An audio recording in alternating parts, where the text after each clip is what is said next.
بسم اللہ الرحمن الرحیم۔ محترم ناظرین، السلام علیکم۔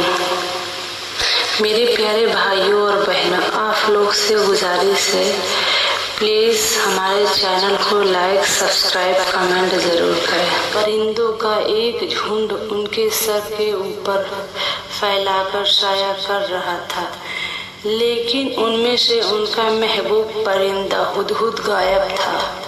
انہوں نے ہدہد کی تلاش کروائی لیکن وہ کہیں نہیں ملا۔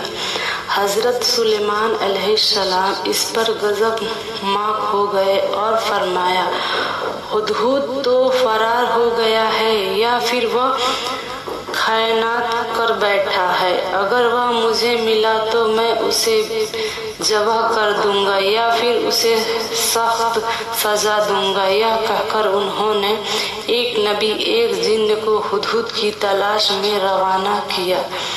ایک کعبہ تیزی سے سفر کرنے لگے۔ کچھ دوری طے کرنے کے بعد اس کی ملاقات ہدہد سے ہوئی۔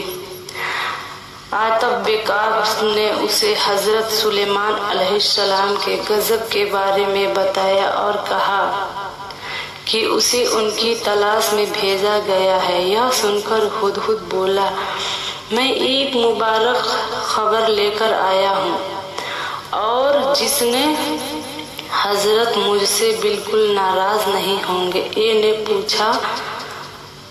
انہوں نے پوچھا، بھائی وہ خبر کیا ہے؟ ہدہد بولا، وہ خبر میں حضرت سلیمان علیہ السلام کے سامنے جا کر ہی سناؤں گا۔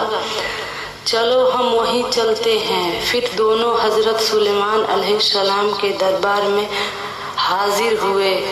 ہدہد حضرت سلیمان علیہ السلام کے سامنے جا کر مسکرایا اور عرض کیا، یا نبی اللہ، میں آپ کے پاس ایک نئی خوشخبری لایا ہوں۔ اگر آپ اس سے سنیں گے تو یقیناً خوش ہو جائیں گے۔ حضرت سلیمان علیہ السلام ہدہد کی بات سن کر غصے میں نہیں آئے، بلکہ انہوں نے اطمینان سے ہدہد سے پوچھا، تم کون سی خبر لائے ہو؟ فوراً مجھے بتاؤ۔ تب ہدہد نے کہا، یا نبی اللہ، میں تھوڑے وقت کے لیے آپ کے تخت سے باہر گیا تھا، تبھی میں نے دیکھا کہ میرا ایک قبیلی بھائی پرندہ اڑ رہا تھا۔ میں نے اسے پکارا تو وہ میرے پاس آ گیا۔ ہمارے درمیان پرانے تعلقات کی باتیں ہوئی۔ پھر ہم نے ایک دوسرے سے پوچھا کہ ہم کہاں رہتے ہیں۔ جب اس نے مجھ سے پوچھا کہ میں کہاں رہتا ہوں تو میں نے آپ کے مقدس دربار کے بارے میں بتا دیا، لیکن اسے آپ کی حکومت کا کوئی علم نہیں تھا۔ تب میں نے کہا، تم ایسی سلطنت میں رہتے ہو جہاں حضرت سلیمان علیہ السلام کی حکومت کی کوئی خبر نہیں پہنچتی؟ تب اس نے جواب دیا، میں ایک ایسی ملکہ کے ملک میں رہتا ہوں جو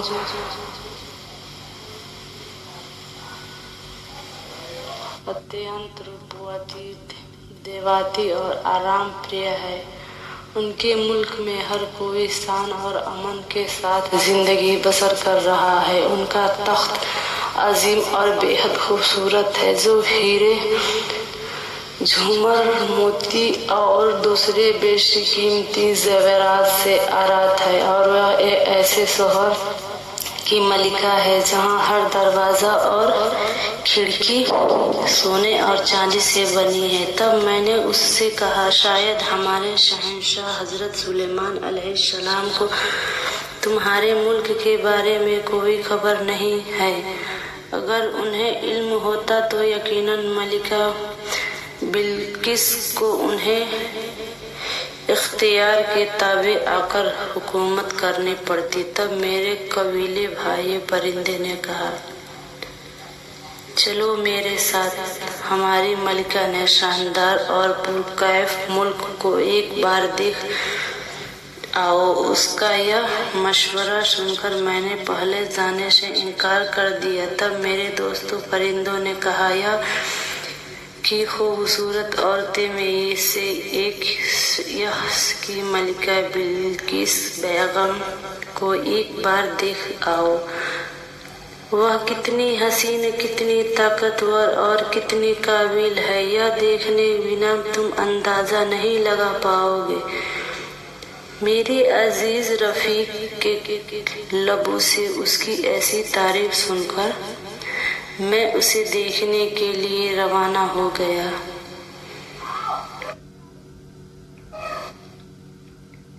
तवील सफर के बाद मैं शबा सल्तनत की दारुल हुकूमत पहुंचाया। वहां जाकर मैंने शाही महल की एक दीवार पर बैठकर नजारा किया। तब मैंने मलिका बिल्किस बेगम को देखा। वह बेहिसाब हुस्न की मालिकिन थी। वह कुंबरी थी और एक अजीम बेशकीमती तख्त पर जलवा अफरोज थी। उनका हुस्न देखकर मैं हैरत में डूब गया। फिर मैंने अल्लाह ताला से यह दुआ करना शुरू कर दिया कि शहंशाह हजरत सुलेमान अलैहिस्सलाम उन्हें अपनी अहलिया बना ले। मैंने अर्ज किया था, शहंशाह अब मुझसे मेरा इनाम अता करे। मैं ऐसा इनाम चाहता हूँ जो मेरी नस्ल के इज्जत से शराफत की सलामत बनकर रहे। हजरत सुलेमान अलैहिस्सलाम ने हुदहुद की बात सुनकर फरमाया, अगर जो तुम कह रहे हो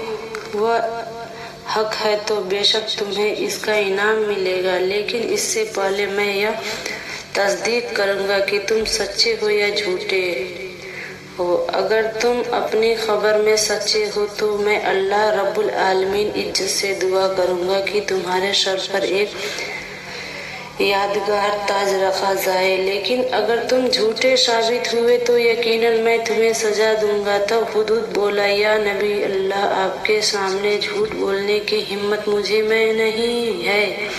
मैं जो कुछ भी अर्ज किया है वह सब हकीकत है।